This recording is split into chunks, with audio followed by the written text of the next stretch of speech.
Hey, weirdos. I'm Elena. I'm Ash. And this is Morbid.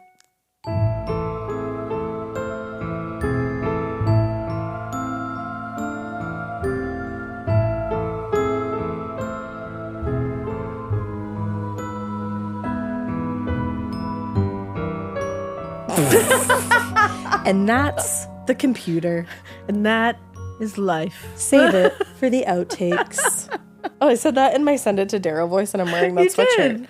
Hey, look at that. Hey. Hey, what's going on? We just changed the lighting in this room because we got little fancy light bulbs. Yeah. On Mikey's recommendation. And that was a great recommendation that he had. Yeah, they're these cool light bulbs, and you can change them to different moods. Yeah. What did we now, pick? We're in peaceful.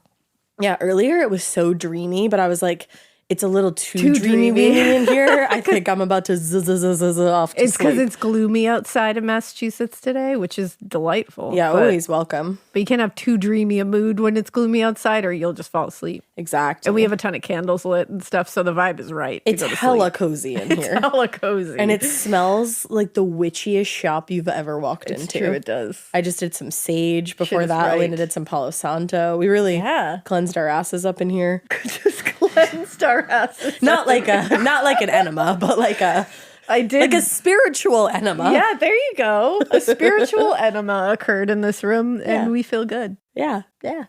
How do you feel today, listener? How do you feel? I just said Let us know, listener. Hello, listeners.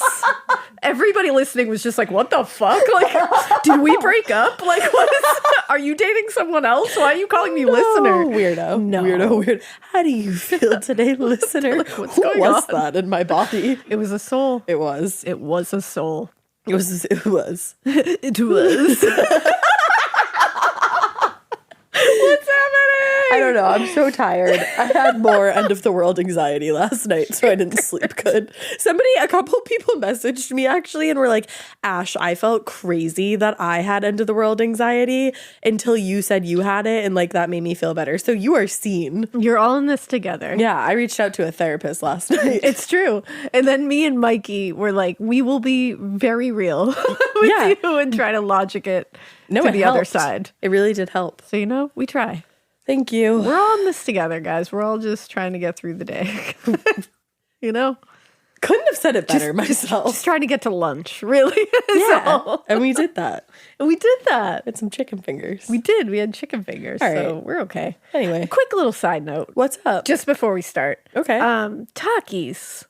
Controversial. What the fuck is up with those? I know, weird, out of the blue, but it's not if you were in my head. Or in the room where it happened. I keep seeing people eating Takis, and I was like, well, I love a strange snack, so like, let's do this. And usually they're like fiery, they're spicy, and I love the spicy moment. And I've never had them. So today I said to Mikey and Ash, I said, I want Takis. And they said, order Takis on DoorDash. Yeah, why leave the house? We live in the 21st century. You can have whatever you want. Go get you some Takis. So I did. I ordered one and I said, oh, this is yummy. It's very artificial, but it's very spicy and I enjoy that. You liked it in the moment. I had one bite and I was like, too spicy. Too spicy. I liked the spice, but I was like, wow, this is extraordinarily artificial. And I like Taco Bell, so that's saying something. Yeah, that's the most artificial. But I was like, okay, like this is fine. Within 10 minutes, I felt like I was going to throw up. Yeah. For like 20 minutes. Yeah. And I was like, oh, I'm not going to eat Takis again. And that's the thing. I'm not saying Takis are like poisonous or something, like I'm not trying to down Takis. They just aren't for me. And I'm a little sad about it. And I just wanted to share that with you guys. That's the thing. You were really excited to try them. Yeah. And I think I'm a little sad to know that my body has like a food boundary. A limit. Yeah. I've never met that boundary before. And I just met it with Takis. Do you remember when I met it with the Captain Crunch Slurpee? Yes. We all know when you met it there. That was crazy. That was such a different time in my life where I was willing to put a 7-Eleven Captain Crunch Slurpee that I bought for perhaps 90, maybe 89 cents. It was blue.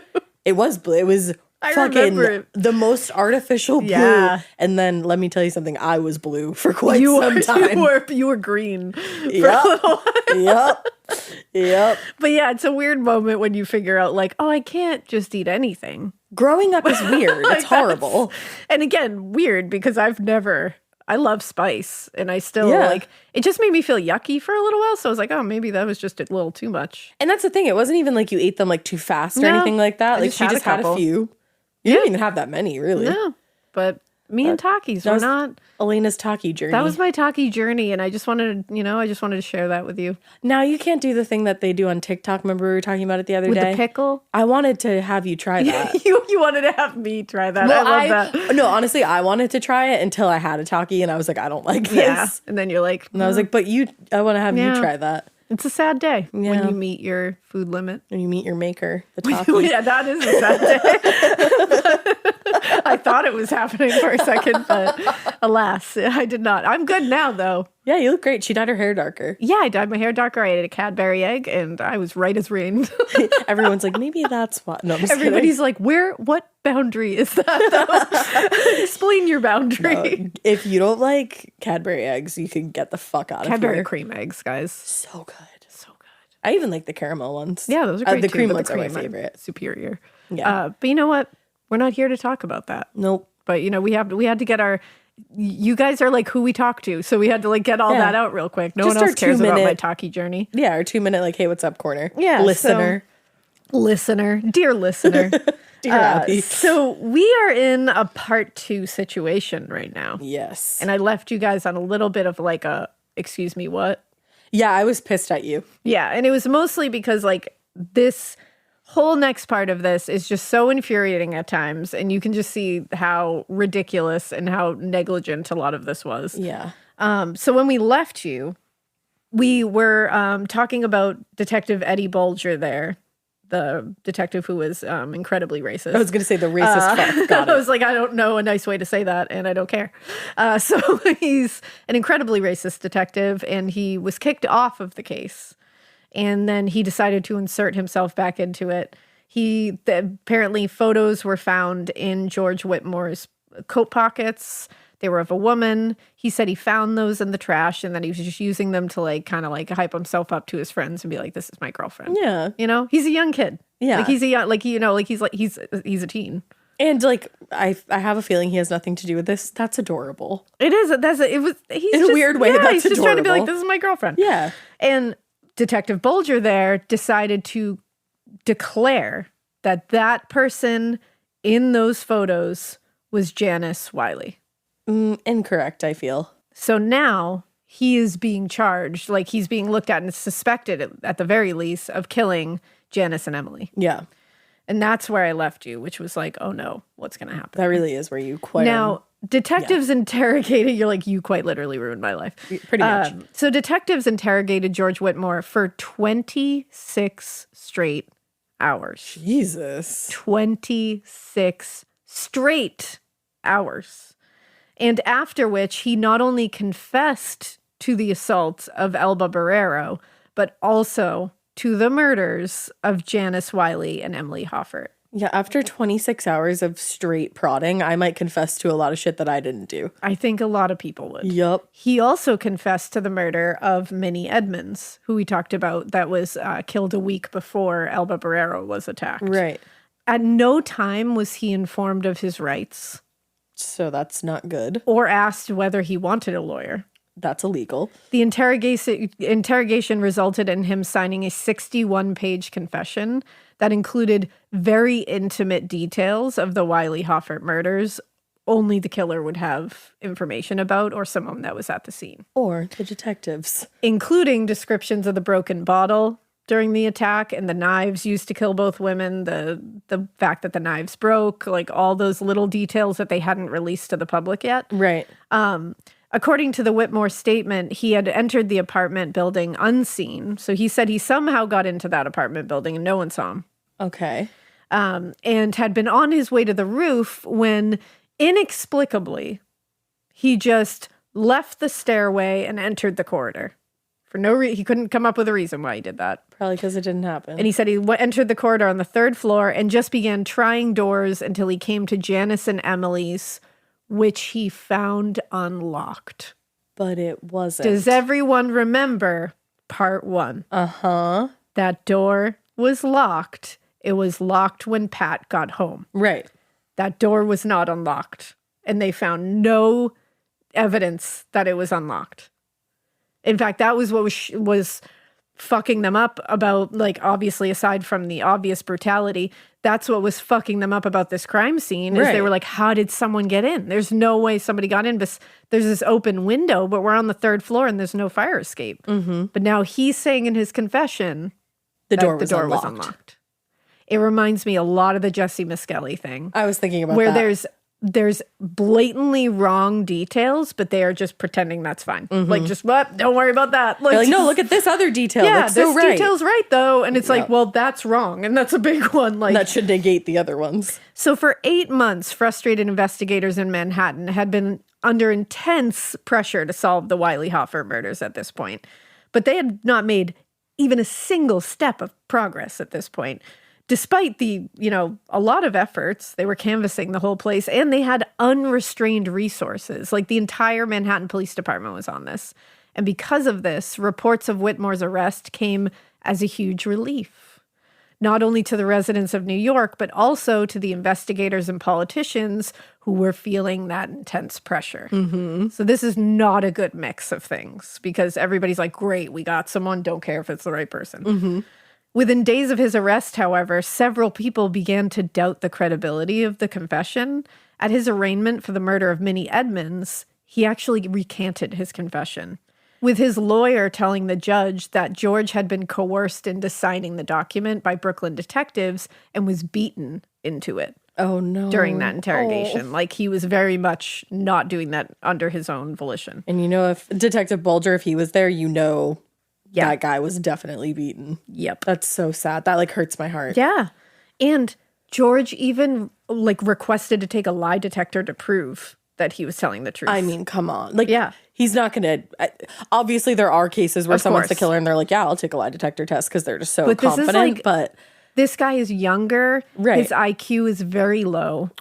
And he is, like, not understanding what's going on. No one's even... And the other thing is, like, he's not understanding because, like, he's dealing with that whole thing, but also no one's explaining things to him. Right. Like, no one's even trying to make him understand what's going on. So it's like, he's not going to yell, I'm going to take a lie detector test just to be like, I can take a lie detector test and I can fool it. Like, he's doing that because he's like, I'm innocent and that'll prove it. Right. And he's a teenager? He's 19. 19 years old. Oh my God. Despite his continued claims of innocence, Deputy Police Commissioner Walter Arm told reporters, quote, this man came up with details that could have been known by no one but the police and the man who committed the crime. He had information that was never released publicly. And like, again, we said, the person who committed the crime and the detectives. Brooklyn District Attorney Edward Silver made similar remarks to the press. He said, I would not proceed as speedily if I did not have more than a confession. What else do you have? So, yeah, that's the thing. Let us know what else you have. Proceed speedily to tell us what else you have. Now, for some of the investigators leading the team in Manhattan, it was really that extent of the details in the confession that were actually suspicious to them as well. In fact, it was as though the confession was a little too good, a little too detailed. It didn't just contain information never released to the public. It contained details about the crime scene so minute that only someone processing the scene with a keen eye would have noticed them. That's exactly, because like in the craziness of all of whatever took place, no killer's going to notice like the tiny little details. This blood stained over here and I saw it. Like, no. He's going to be like, it was chaos. I know what I did. I know what I saw in that moment, but that's it. But he's, like you said, he's not going to notice these little details that a crime scene technician would. Exactly. Then there was the photographs that were found in George Whitmore's possession at the time of his arrest, which Detective Bulger claimed were of Janice Wylie. When he was shown the photographs, he repeated what he said. He said, I don't know who that is. I found them in the trash. I honestly don't know who that girl is. If it's Janice Wylie, I didn't know that. I just found them. Which, of course, they were like, like likely story. But then they asked Max Wylie, Janice's father. Oh, no. And they had him look at them, and he told investigators they were definitely not photos of his daughter, and he had never seen the woman in those photos before, and he was definitive about that. Wow. And these weren't like strange photographs that you were like, I don't know, maybe. It's a woman. Like, he knows his daughter. Right. He's looking at the woman's face. He's like, that's not my kid. Like, I think he would know. Like, yeah. And again, for this man, he's probably hoping they're catching the guy. Of course. Who did this to his daughter. So he's going to hope that this is the guy. So he's not going to, if anything, he's going to kind of not hope. It's like hard to word it. But he's not going to want this to not be the end of the closure that they want. You know what I mean? So he doesn't for him want to false say closure. Yeah. So for him to say that's not her. Mm-hmm. Like he's going to want this closed. And if it's not the guy, he wants the right guy. He wants the right guy off the streets that did this. Definitely. Finally, there was also George Whitmore's alibi. And this one blows my mind. He claimed he was at work when this was happening, washing dishes in a Wildwood, New Jersey restaurant at the time of Janice and Emily's murders. So he's all the way in New Jersey? That's what he's saying is his alibi. Nearly all of George's coworkers confirmed that he was at the restaurant at that time, and they distinctly remembered this. And they said they remember this because we were all watching together a televised speech given by Dr. Martin Luther King at the March on Washington when Whitmore was supposedly in Manhattan killing Janice and Emily. And that held no ground whatsoever? Like, they were just like, what? All his coworkers were like, he was there with us. He was watching it. And they're just like, no, he was in Manhattan killing 2 women. It's like he's a whole state away. I know, obviously, New Jersey and New York are close, but like what? But it's like he has an alibi that people are confirming. Like, how is that not worth anything? Oh, it makes you feel like so shitty that there wasn't like cameras and shit. I know, because you're like, oh, I just want them to be like, see, here he is. Like, he's washing dishes. He's right there. Now, in October, Whitmore's attorney successfully petitioned the court for his client to at least be evaluated by a psychiatrist, at the very least. After what he described as, quote, the longest study of one patient in Bellevue's history, the hospital's director of psychiatry, Dr. Arthur Zittrain, declared George Whitmore sane and able to stand trial for the murder of Minnie Edmonds. But although he was declared sane, that didn't necessarily mean that he was competent to stand trial. Okay. He had actually, like we had said, dropped out of school in the 8th grade, I believe it was, and had an IQ that was well below average. Mm-hmm. So he didn't even know what was, like, he couldn't understand the complete heaviness and gravity of everything that was happening.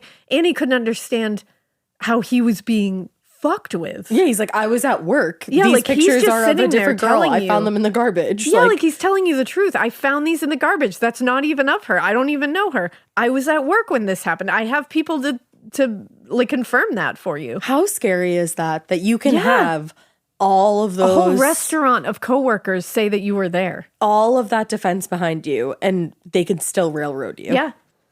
That is so scary. And despite that, and all the questions surrounding the confession and the supposed evidence against him, the district attorney in Brooklyn moved forward in the case against George for the assault of Elba Barrero. That's shocking. Yeah.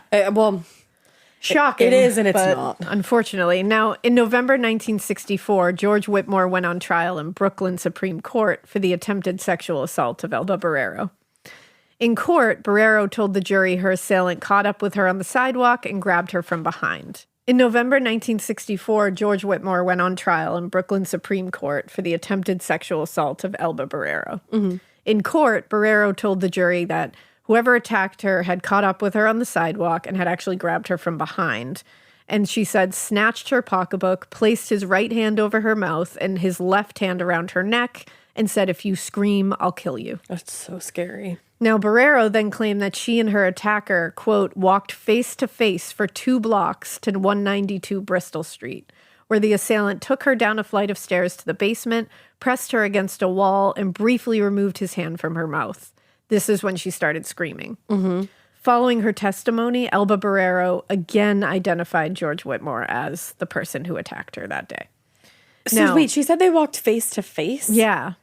I don't even know how to picture that. Yeah, I don't know if like one of them was walking backwards and the other was walking in front of them. That's what it sounds to me. That's how it's described. I'm not sure exactly what the logistics of that are. But then she also, when it had originally happened, said she couldn't quite remember see the person's face. Yeah. So it's just weird how that changed up a little bit. Like, I'm not saying that she's lying. I'm just like, did somebody tell you to say that a certain way so it sounded better? Yeah, there's definitely some strange things surrounding this because I mean, right from the way that they made her identify him was completely tainted. Completely wrong. Yeah, so it's like a lot of this is like, uh-oh. From the start. Yeah. Now, under cross-examination, Elba Barrero admitted to Whitmore's defense attorney, Jerome Leftow, that she had already met with lawyers from Newsweek to discuss the $10,000 reward money. And when asked whether she had met with them before or after her appearance before the grand jury, she replied, I don't know. Oh. However, on redirect, she told the assistant district attorney that she had been entirely unaware of their reward when she went before the grand jury. Okay. So that's a little flip-floppy. So it's just a little, whatever the, like, you know, intention here is, it's just not coming off clear what's happening here. You're not coming off clear in what is going on here. Not at all. And after a week of testimony, the all-white, all-male jury deliberated for 9 hours. So, not a jury of his peers whatsoever. Nope. They deliberated for 9 hours before finding Whitmore guilty of the assault and attempted rape of Elba Barrero. Wow. The conviction carried with it a maximum sentence of 10 years for the attempted rape and 5 years for the assault. And they said, quote, unless psychiatrists find him to be a perpetual sexual menace to the community, in that case, he can be imprisoned for life. Oh, my God. Yeah. And that's just this one crime. There's others that he's going to trial for. Yeah, there's more that are coming. However, Judge David Malbin elected to withhold sentencing in the case pending the outcome of the cases against Whitmore for the Wylie Hoffert murders and the murder of Minnie Edmonds. Okay. Now, while they waited for the judge's decision, Jerome Leftow had petitioned the court for a new trial after receiving a sworn affidavit from one of the jurors claiming that, quote, another member of the panel had made invidious remarks to the jury room about Black people. Mm-hmm. The affidavit also noted that during the trial for the attack on Barrero, jurors were made aware of the additional charges against George Whitmore for the 3 murders. That is completely not okay. That's the thing. I'm like, how many conflicts of interest are we at now? Yeah. Like 47? And Leftow obviously argued that this could have further biased the jury against their client. They've biased everyone against him from the start. Putting him in an interrogation room and telling him that's the suspect and then having Elba Barrero identify him, you've already biased her again. She thinks he's a criminal. Wow. And now he's in there. You can't tell them that he's up for 3 murders. Like, what are you doing? That's insane. And then this jury member signed a sworn affidavit saying members of this jury are racist and made racist remarks against Black people while deliberating. That's so heinous. It really, that breaks your heart. What the fuck? And both the prosecution and the judge were wholly resistant to the claims. Didn't want to hear it. That's with Judge racist. Malbin's telling reporters, quote, I'm not going to make searching inquiry. We want to protect the sanctity of the jury as to what happens in the jury room during deliberations. We want to protect this racist-ass jury is basically what that man just said. Yeah, I want to let them be racist if they want to be racist. I don't no, I'm not doing this. Wow. Cool. Wow. Meanwhile, one of the jurors later said that he actually heard another juror say in that room, quote, this is nothing compared to what he's going to get in New York. Oh my God. So they were well aware and all assumed he was guilty and were like kind of giddy about it. Like, can't wait to watch that. That's gross. While the prosecution and the majority of law enforcement were honestly committed to believing Whitmore's confession and guilt were genuine, which is really upsetting, there were many who had been skeptical of the case from the start. Like, there were a lot of investigators that were like, I don't buy this. Like, I think this is fucked up and dirty, which is at least good. That's good. Good, I guess. Now, just 2 months after his conviction for the attack on Elba Barrero, a source within the Manhattan District Attorney's Office told reporters that the case against Whitmore for the murder of Janice and Emily was, quote, shot full of holes. Mm. So he told the reporter, like, this is bullshit. Wow. It's not happening. Now, officially, the DA's office refused to comment on the state of the case against Whitmore, but many in the press felt that there was a strong possibility that the case was going to be dropped against him. That's how bad it was. I hope so. Now, the district attorney wasn't the only one skeptical about the potential for a trial against Whitmore. George's own lawyers were feeling pretty confident that the charges were going to be dropped, and they were more than happy to fill in the reasons why. Like, they were like, fuck this. His lawyers said, quote, "The facts show that a picture the police said was of Miss Wylie and was supposedly stolen by Whitmore from her apartment is not a picture of Miss Wylie. It is instead a picture of a girl named Arlene Franco who lives in Wildwood, New Jersey." Oh, they found her and that's where he works? Yep, that's where he works, where Whitmore's father runs a junkyard. Dude. And he said he found it in the trash. Yeah. Whitmore's lawyers went on to emphasize the number of other discrepancies in the case against George, including that several people placed him in New Jersey at the time of the murders, and that he had an intelligence quotient of 60. And could not possibly have comprehended the language in the confession that he supposedly made. Wow. There was no way that he could understand all of that language. So it's just point after point after point after point of why he's not guilty. Oh, and that button that was taken, that Elba Barrero had ripped from her attacker's coat. Yeah. The FBI gave a report that stated the button did not match Whitmore's coat. So what are we even fucking doing here? So they introduced that button in that trial, and they used it kind of as like, here it is, like a smoking button. Didn't even match. But they said it did? Yeah. They were like, this is from his coat. What the fuck? How are you even able to get away with that?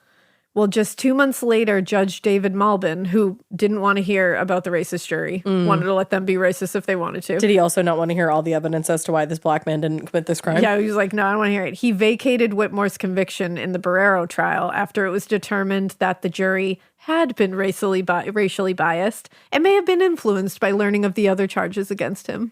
Maybe, perhaps. Weird. 2 months later, he was like, after all this heat came, he was like, you know what? I think you're right. On second thought, I just can't sleep at night. Given the questionable, on second thought, I just can't sleep at night. It's like, wow. Yeah.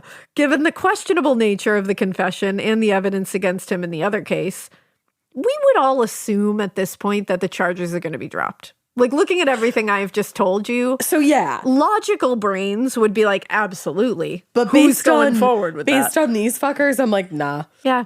In April, the district attorney in the Edmonds murder case proceeded as though nothing had changed. I really hope that he ended up suing the changed. district attorney at some point. In that case, the jury deadlocked, but the prosecutor vowed to try Whitmore again. What? In the meantime... I'm actually shocked that they deadlocked. Yeah, right? In the meantime, because I think they had nothing. I think that was literally... they probably deadlocked based purely on, like, some of them were probably racist. Yeah. You know what I mean? Like, it's like, they didn't have anything in that case. Like, that was just like, what evidence do you have? They have that confession. That's about it. Right. And it's a shitty confession. In the meantime, the district attorney in Manhattan decided not to pursue the case against Whitmore for the murders of Janice and Emily. But that didn't mark the end of legal troubles for George Whitmore. Don't think that was the end of everything. The following year, the district attorney in Brooklyn retried George for the attack on Barrero, and he was found again guilty. So that was vacated. That's why they were able to retry him? And they retried him again for the Elba Barrero attack, and he was found guilty and sentenced. This is a manhunt. And he was sentenced to 5 to 10 years in prison. Oh my God. The conviction would be overturned a year later. But had he already spent a year in prison at that point? Yeah, and probably longer. On the ground that the judge had refused to allow the defense to cross-examine police concerning the false confession in the Wylie Hoffert case. Why? For what reason? Why not? Just like, nah. Yeah. I decided I can sleep at night these days. Different judge? No, that was the same judge that they were talking about. Oh. That's why it was overturned. Yeah. Oh. Now, the same year, it was alleged that Whitmore was actually under the influence of truth serum, which when he was evaluated at Bellevue Hospital, before this all started. Okay. Finally, that came out. That's kind of shaky, right? That's kind of shaky, but he was under the influence of that, and during that time, he kept insisting he was innocent. They usually use truth serum to be like, tell us that you did it. Yeah, and he was like, no, I'm innocent. And his confession, he kept saying the confession was coerced. I was beaten into saying this. And because of this, there was an investigation requested into this because now they're like, wait a second. Did you beat him into this? Now, days after this was revealed, New York Governor Nelson Rockefeller refused the request for an investigation. He said he, quote, had no jurisdiction over the courts, and therefore it would be inappropriate to seek to intervene in matters pending before them. He's like, I don't want to like seek out justice, you know, like we don't want to do that. It's like, I don't want to make sure that people aren't being beaten into confessions. We don't want to check up on any of our systems in place. We just want to let them roll. You know, that answer is essentially, why bother? Why bother? Yeah. I don't really want to, is really the answer. I don't feel like doing it. The DA's office tried Whitmore for a third time, and he was again convicted and sentenced to 5 to 10 years in prison. How many years and years of this man's life were disrupted dealing because with of this this shit? By 1972, George Whitmore had begun to lose complete hope of clearing his name. Like he was like, this is it.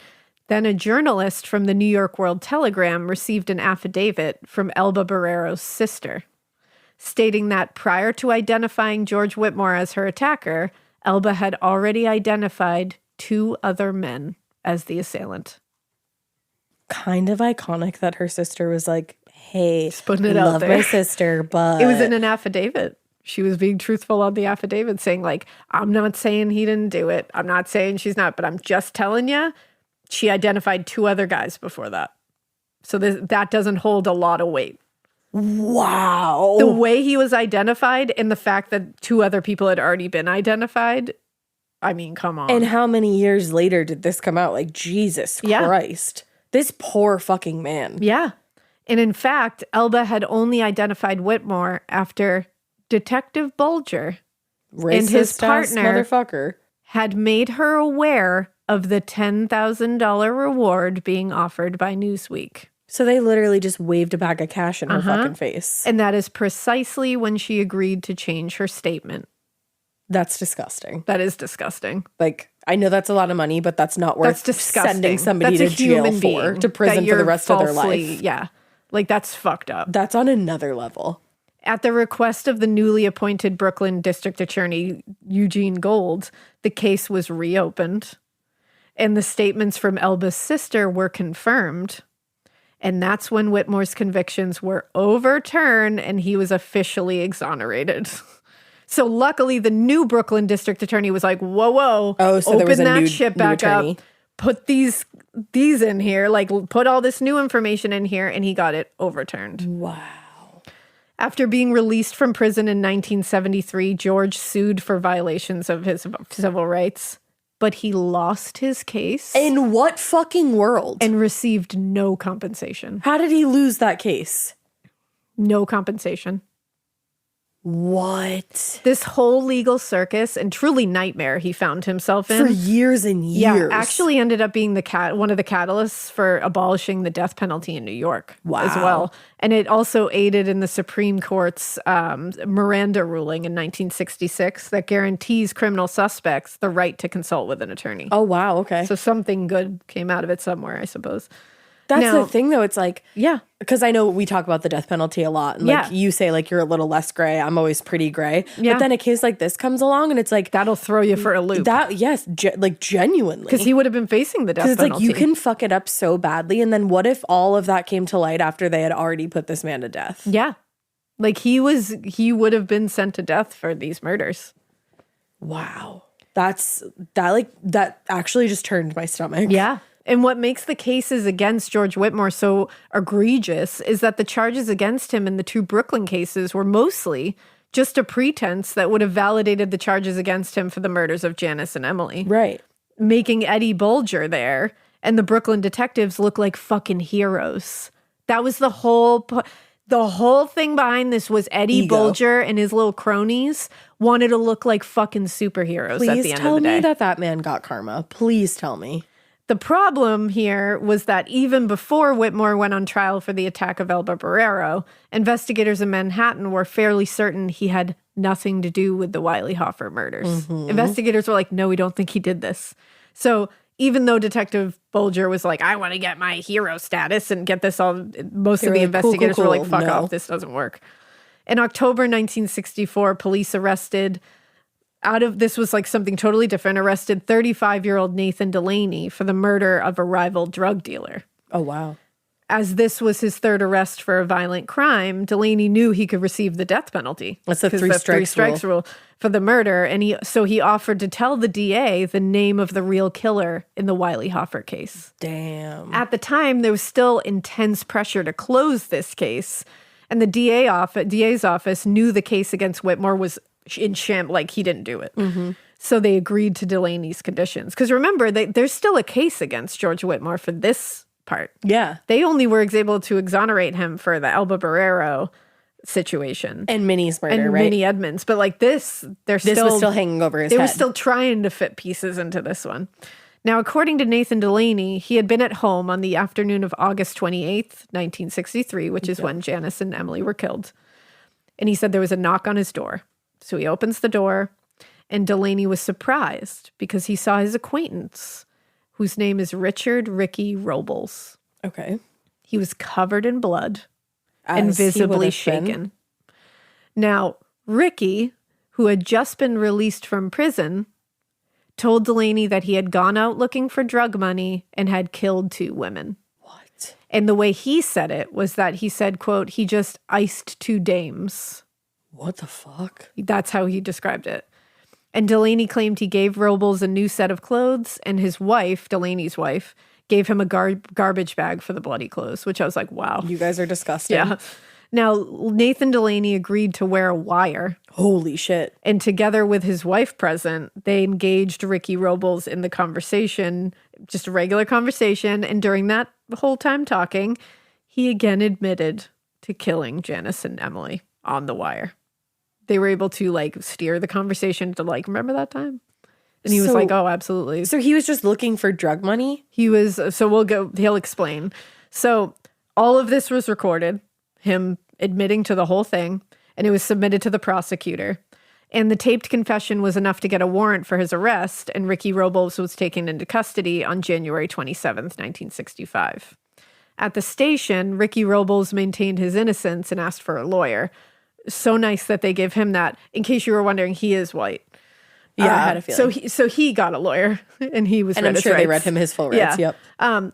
He was promptly provided a lawyer, and the 2 were left alone in the administrative office. And after about 25 minutes, Robles' lawyer needed to leave the room and asked the officers waiting outside to watch his client until he came back. Mm-hmm. In the interrogation room, the detectives offered Ricky some food, and he declined. And at which point, one of them said, "Rick, did you ever think it would wind up like this?" And without thinking, he replied, he thought it would from what he read in the newspapers, that he thought someday he would be arrested for killing those 2 girls. Dude. So his lawyer left the room after 25 minutes to go like get something to eat or drink or like piss or just something like that, just for a second. And those detectives were like, "Hey, Ricky, you do this?" And he was like, sure did. Like, it's like as soon as his lawyer left. But does that matter though, that his lawyer had left the room? Is that a conflict? I think it ended up working out. It worked out. Okay. So I think it's fine. It's okay. Because I think it was just in casual, like they weren't interrogating him. They were just like, did you ever think it? And then they didn't even say, did you ever think you would get caught? They just said, you ever think it would wind up this way? Yeah, that's innocuous. And he was like, yeah, it's crazy. I murdered people. And they were like, wow, I didn't know you were going to say that. So what? Like, I don't understand. So when they asked what happened, Robles replied, don't know. I went to pull a lousy burglary and I wound up killing 2 girls. Just to be that callous about it? Now, according to Robles, this is what happened. He had gone out that morning with the intention of finding an apartment to rob, which is what led him to the building on East 88th Street, which he said he chose because there was no doorman at the time. I thought there was, though. There was a doorman, but I don't know if the doorman was on break or like wasn't at the door at the time. When he entered the lobby, no one was present. So he just walked right in. And he was able to get into the maintenance corridor and found his way to the 3rd floor. That's terrifying. When he found all the doors locked, including Janice and Emily's, because remember, it was locked. Right. Even though George Whitmore's confession said it was unlocked. Ricky Robles is saying it was locked. That's a big part of this. Robles poked his head out of the windows and saw that a window in apartment 3C was open. So he's in the maintenance like hall and there's windows. He peeked out the window in the corridor, saw that there was an apartment with a window open, So he climbed out on the ledge and slid over to the window. So he which did is how scale the he got building. into the apartment. So one of my comments in part 1 was like he couldn't, like nobody could like scale a building. He literally essentially So did. technically he didn't scale up. No, right, but He scaled over. sideways. What the fuck? Which they were not even thinking that was a possibility. Because you really wouldn't. Like a third floor in New York, like obviously that's not super high for New York, but like you're gonna land on concrete. It's like that's a broken bone at the very least. Wow. You think you're safe at that point. You're on the third floor. Yeah, like why not He's got leave to your window scale open? over a ledge. He went through over a ledge to get into that apartment. That's terrifying. So Janice Wylie oh my God. was just in her room, and this man just crawls through the apartment window. And she's probably like getting ready for work Yeah. at this point, like ready to head out for her day. So once inside the apartment, God. Ricky Robles found Janice Wylie in her bedroom, he said, quote, with a sheet wrapped around her. And he said he immediately decided to sexually assault her. Oh my God. So she was still sleeping. Yeah. Now, according to Delaney's wife, while he was assaulting Janice, Robles, quote, heard the front door and he got up against the wall, and then the girl with the glasses came in. That's Emily. Just as she got to him, he tried to take her glasses off her face as soon as she walked in. And she said, "Don't touch me, leave my glasses alone." So as Robles tied the two women together, he heard Janice tell Emily to do as he said and they won't get hurt. So Janice was being like, let's just Go do along as with whatever he whatever. says and we're not going to. She really thought they weren't going to get hurt. Oh my God. But Emily was angry. She Yeah, just I walked would in be her fucking fucking angry too. apartment and she sees this guy sexually assaulting her friend and roommate. Like And she's you're pissed. panicked too. And so she repeatedly had said she wanted to, quote, get a good look at him to identify him later. Oh, And she was trying to, like, she was pissed. yeah. But this caused Ricky Robles to panic. And he went into the kitchen where, according to Delaney's wife, quote, he thought it over and in about 5 minutes decided he was going to kill them. With his decision made, Robles grabbed the glass bottle, a kitchen knife, and then returned to the bedroom and stabbed both women to death. With both of them finally dead, he stole about $20 or $30 from Emily's purse and then fled the building. And they were each stabbed over 60 times with three A broken different... bottle, a knife that ended up breaking, and then a bigger knife. So he went back and forth between that kitchen at least twice. Did they ever say if he was like under the influence? Because that just seems He so... he was a heroin addict, and he was breaking into this apartment to get money to get more So he was- heroin. So that is wow. part of this, is that that was the intention here, is to get money. Right. And he is quoted as saying to get more heroin. That was the whole point. Now, I don't like that he decides to try to use Emily as like, well, she said this, so I panicked, So that's why and this that's when happened. I did it. And it's like, no, you piece of shit. That wasn't it. No. Like you're a piece of shit, and you were gonna like Just run out of the apartment. Don't try to put it on her, Because that's the thing. It's like she's saying, I want to. to get a good look at you.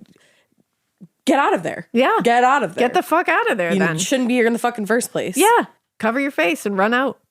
Wow. But I just don't like, regardless of whether she said that or not, because we don't know if she said that. The only people who know That's whether according she to said him. that is Janice and Emily and him, and he's the only one that can talk. And to be quite honest, he's not fucking credible as far as I'm concerned. So he's a piece of shit. So Ricky Robles went on trial for the murders in October 1965, and a jury deliberated for 5 hours before finding him guilty. You scared me. Guilty Oh of my 2 God. charges of felony murder in the first degree. Good. After the verdict was read, reporters asked Assistant DA John Keenan why police had pursued George Whitmore when they knew he was not the real killer. And Keenan replied, quote, there were good and bad policemen, and he insisted that the defense had used Whitmore as a, quote, smoke screen to cloud the case. At least he was honest. Yeah. Like there's some bad fucking policemen out there, and That's the truth. they were on it. There are bad ones. A month later, Ricky Robles was sentenced to life in prison with the possibility of parole after 26 years. Why? Yeah. He is also, he's not getting parole. It's not happening. No. Now, once investigators settled on George Whitmore as their suspect, nearly everyone seemed convinced of his guilt and never bothered to consider any alternatives. And look what happened, regardless of any of the evidence. After being kicked off the case in Manhattan, Detective Eddie Bulger believed his arrest of Whitmore would make his career and vindicate him in the eyes of anyone who disapproved of his methods. That was his whole How did that thing. turn out for you? I was like, did that help? Yeah, did that work out? Like, you also hope that, I mean, this is like very obvious that he just like steamrolled this entire thing. Yeah. Was any action taken against him? Neither he nor anyone else involved in the false imprisonment and false arrest of George Whitmore were ever held accountable. At all? For any of the reprehensible actions that they committed. Nope. Wow. They got nothing. Wow. The fact that this man, like we were just saying, like steamrolled this entire fucking thing. Totally derailed it. Just was like, bye, see you later. Like, this is what I think. So this is what happened. And let's just throw this poor man in jail forever. Mm-hmm. And he just got to keep on doing that probably. Yeah. Who knows how many other cases race factored into that he was on. Exactly. And he probably just did that. Like, did he do the same thing? Like, were other people falsely imprisoned because of him? Like, this isn't the first time he's done this or the last time. Like, this is not something you just do. And that, who's, I forget who the person was that made the comment of, like, there are good and bad police. It's like, you sit there and you admit that and nothing is done about it? Yeah, nothing's done. They got nothing. Wow, what a frustrating case. Yeah. I'm glad that at the end, like, obviously, like, it's horrible, but I'm glad that at the end of the day, the right person got put into prison. But it's like... But it's he didn't... So after he was released from prison, George Whitmore went back to New Jersey, where he briefly owned and operated a fishing boat. Well, good for him. And eventually worked odd jobs and just, floated around. And George, he struggled a lot after this. Like, he went through a lot. And he ended up dying of a heart attack on October 8th, 2012. Wow. At the age of 68. Oh, that's so young. Although his case and exoneration have become one of the most taught examples of coercion and false arrest in the United States, the state of New York never made any attempt to right the wrongs committed against him or take responsibility for anything that happened during this. Just the fact that he sued and didn't get anything in return, like... Nothing. What he got put through is out, but it's so similar to like the Jesse Miss Kelly and the West Memphis 3 of it all. Like, they don't get any. Just get out of here. They don't get anything. Up. Yeah, and deal with the rest of your life. Deal with what's happening. Wow. Now, Ricky Robles, when this was all going on, because remember, he was just out in the world while George Whitmore was being railroaded here. Mm-hmm. He watched the whole thing play out. He watched Whitmore almost die for what he had done, and he was quoted as saying, "quote." I didn't know what to do. I didn't know how to get him off. And then he said, I didn't want the guy to go to the electric chair, but how could I help him without implicating myself? Well, that's the whole thing. You couldn't, but you knew what to do. Mm-hmm. Why can't you implicate yourself? This man should pay for what you did. You did it. He didn't. Like, that's what? That's somebody that just like doesn't have a conscience or a soul or any, like that's completely soulless. No. And there's a lot of sadness at the end of this case, too. So following the death of his daughter, Max Wylie did become like a crusader against, these kind of crimes. And he ended up authoring a book in 1964 titled Career Girl, Watch Your Step. Oh. Like many in the media and law enforcement at the time, Max wrote, no matter how accustomed to your own community you may become, never grow to feel safe in it. Feel threatened. You are threatened. You are never safe. That is such a social commentary on being a woman. Yeah. No, on September 24th, 1968, Janice's mother, Isabel, actually died from cancer. Oh, God. And the following year, Janice's sister, Pam, died of pneumonia. Oh, my God. So he was like... just alone. He his lost wife everyone. And both his children. And after so much tragic loss in like the smallest span of time, and just like quick trigger warning, because this is a very sad end to this case, Max Wylie checked into a motel in Fredericksburg, Virginia on September 21st, 1975. And after calling the front desk to report that he was having a heart attack, he shot himself in the head with a .38 caliber revolver. Oh my God. Yeah. During the trial, it was also learned that during the initial canvass, the police had spoken to Ricky Robles. No. But his mother lied to detectives and told them on the day of the murders her son was at her apartment asleep on the couch. There's no excuse for that. There's no you can't fucking see excuse me, but for that. I'm flipping this woman off right now. No. Fuck you. No.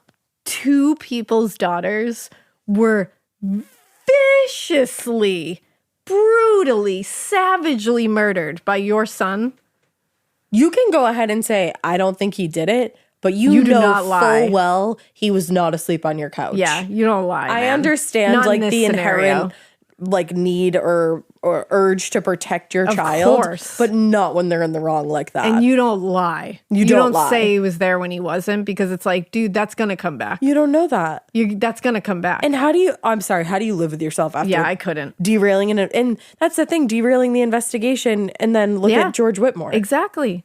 Like, come on, man. Wow, what a frustrating case all the way to the very end. And Ricky Robles maintained his innocence until 1986 when, hoping that he was going to win parole, he admitted to the parole board that he murdered Janice Wylie and Emily Hoffert. And Robles has consistently been denied parole and is currently serving his sentence at the Attica Correctional Facility in upstate New York. Wow. Because after he admitted to it, he, of course, was like, no, I'm innocent. This is all bullshit. And that is the Career Girl murders case. Oh, what a tragic, murders frustrating. Yeah. Janice Just- Wylie and Emily Hoffert. So sad. And just how senseless that was. And the brutality That's the attached thing. to such Yeah. a senseless murder. Like, Yeah. wow. Yeah. Like flabbergasting. It really is. It's the crime itself is so fucked up and so brutal and so horrific. And then the investigation afterwards Same is thing. even it's also brutal and horrible and fucked up. Well, and I was so expecting you to say that it was somebody that knew Janice and like Yeah. had previously dated her or like felt as though she Yep. wronged them in some way. Yeah, Like just that's what they were going off of too. like how just personal it is to stab somebody over 60 thing. times. And And she seemed to get more. yeah, She did get more Yeah. than, I mean, Emily was also brutalized, but like Janice too. yeah. It's just so Because crazy. he'd come in there and immediately Sexually decided he assaulted was her. sexually assaulting her. And I didn't go into the details because I just don't want to. It was a brutal sexual assault. She went through a brutal sexual assault by this fucking pig He is a pig. before he did. So it's like he's a monster. Wow, we need a palate cleanser, We sure brother. do. Yeah, we do. So yeah, Well, with that, we hope you keep listening. and we hope you keep it weird. But not so weird that you watch somebody take the fall for a heinous crime that you committed. Yeah, Don't keep it that weird, listener. don't do that. Don't do that.